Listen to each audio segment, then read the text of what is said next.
क्या होता है वक्फ बोर्ड? आज हम उसी के बारे में बताएंगे। तो चलिए जानते हैं वक्फ बोर्ड क्या होता है और कानून में संशोधन की ज़रूरत क्यों पड़ी, नए विधेयक से क्या बदलेगा, वक्फ कैसे किया जाता है। वक्फ करने के अलग अलग तरीके हो सकते हैं, जैसे अगर किसी व्यक्ति के पास एक से अधिक मकान है और वह उनमें से एक को वक्फ करना चाहता है तो वह अपनी वसीयत में एक मकान को वक्फ के लिए दान करने के बारे में लिख सकता है।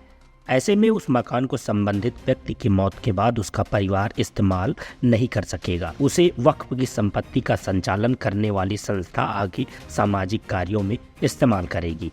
इसी तरह शेयर से घर, मकान, किताब से लेकर कैश तक वक्फ किया जा सकता है। कोई भी मुस्लिम व्यक्ति जो 18 साल से अधिक उम्र का है वह अपने नाम की किसी भी संपत्ति को वक्फ कर सकता है। वक्फ की संपत्ति पर उसका परिवार या कोई दूसरा शख्स दावा नहीं कर सकता है। वक्फ की संपत्ति का संचालन करने वाले को क्या कहते हैं? वक्फ की संपत्ति का संचालन करने के लिए वक्फ बोर्ड होते हैं।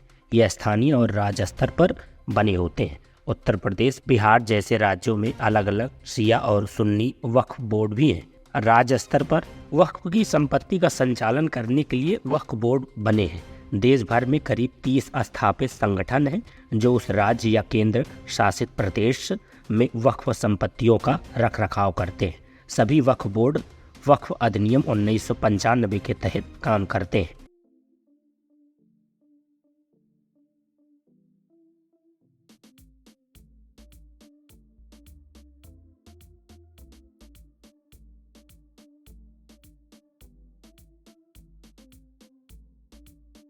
रक्षाबंधन के शुभ अवसर पर आप हमारी शॉप पर विजिट करें 10% छूट के साथ।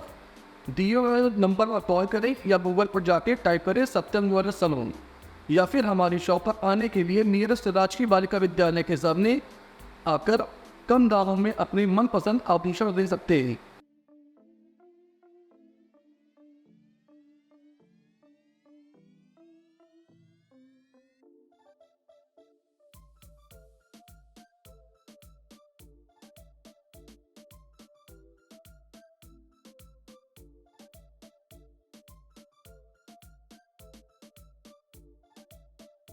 अगर इसकी चर्चा की बात करें तो इसकी चर्चा तब तेज हुई जब केंद्रीय अल्पसंख्यक मामलों के मंत्री किरेन रिजिजू ने 8 अगस्त को लोकसभा में वक्फ संशोधन विधेयक पेश किया था। आइए जानते हैं सबसे ज्यादा संपत्ति वाले वक्फ बोर्ड के बारे में।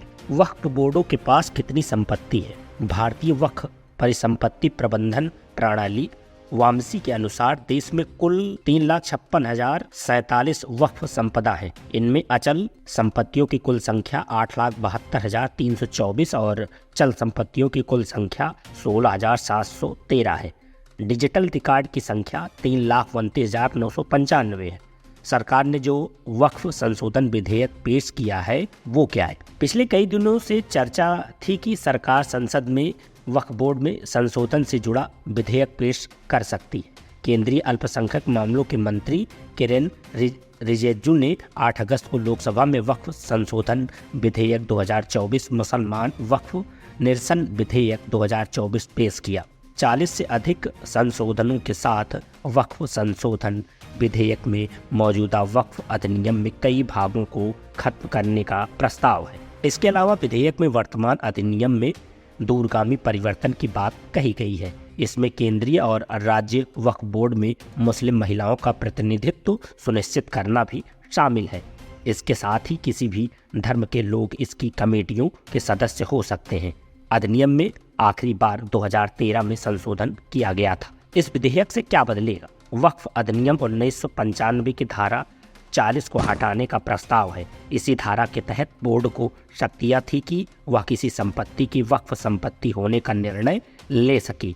विधेयक में एक केंद्रीय पोर्टल और डेटाबेस के जरिए वक्फ संपत्तियों के पंजीकरण का प्रस्ताव है। नए अधिनियम के लागू होने के 6 महीने के भीतर केंद्रीय पोर्टल पर संपत्तियों का विवरण दर्ज करना होगा। इस विधेयक में नई धारा 3A, 3B और 3C शामिल करने का प्रावधान है। ये धाराएं वक्फ की कुछ शर्तों, पोर्टल और डेटाबेस पर वक्फ का ब्यौरा दाखिल करने और वक्फ की गलत घोषणा से जुड़ी है। विधेयक में वक्फ की गलत घोषणा को रोकने का प्रावधान है। अब किसी भी संपत्ति को वक्फ संपत्ति के रूप में दर्ज करने से पहले सभी संबंधितों को उचित सूचना देना होगा। बिल पर सरकार का क्या कहना है? केंद्रीय मंत्री किरेन रिजिजू ने संसद में विधेयक पर चर्चा करते हुए कहा कि यह बिल सच्चर कमेटी के सिफारिशों के आधार पर ही लाया गया है। इसी में कहा गया है कि राज्य और केंद्रीय वक्फ बोर्ड में 2 महिलाएं होनी चाहिए।